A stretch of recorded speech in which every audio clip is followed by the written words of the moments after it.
안녕하십니까. 오늘은 요한복음 3장 16절 17절의 말씀으로 독생자를 주신 하나님의 사랑이라는 제목으로 하나님의 말씀을 나누고자 합니다.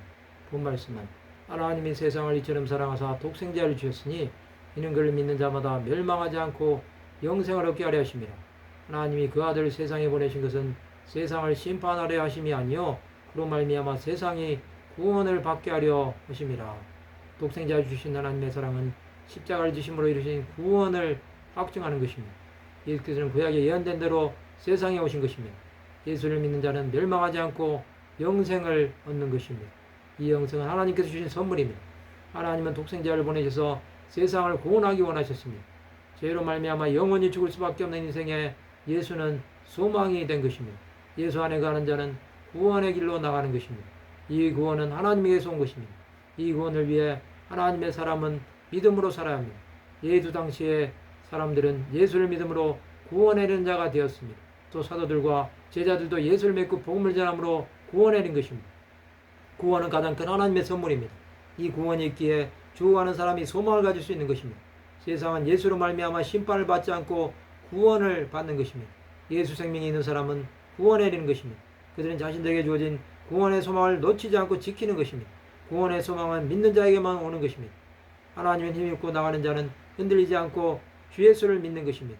하나님께서 독생자를 주셨기에 그를 믿기만 하면 구원으로 나가는 것입니다. 예수 안에서 생명을 가진 자로 살아가야 합니다.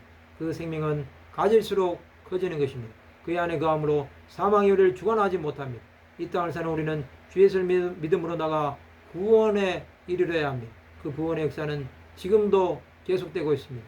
우리는 구원을 위해 하나님으로부터 보내심을 받는 삶을 살아야 합니다. 그 어디에서나 주 예수의 구원 역사를 전하는 것입니다. 그것이 계속되면 하나님의 영광은 온 땅에 나타나게 될 것입니다. 이것이 우리에게 기쁨이 되어야 합니다. 하나님의 심판을 받지 않는 자들은 하나님의 뜻대로 살아야 합니다.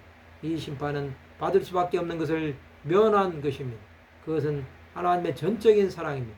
그것을 우리는 당연한 것으로 생각하지 말아야 합니다.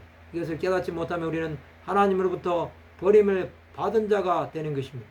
하나님의 마음을 가진 자로 살아가면 우리의 생명이 끝나도 주 예수로 인해 감사할 수 있습니다. 그것은 이제 영원한 하나님 나라로 들어가는 길이 되기 때문입니다. 우리는 그날을 바라보며 믿음의 길을 끝까지 가야 합니다. 우리는 온전한 것이 올 때까지는 거울과 거울을 대하여 볼 것입니다. 그러나 하나님 앞에 서게 되는 날은 밝히 보게 될 것입니다. 말씀을 마치고자 합니다. 독생자 주신 하나님의 사랑을 믿음으로 심판이 아닌 구원에 이르는 하나님의 백성들이 되시기를 주님의 이름으로 축원합니다.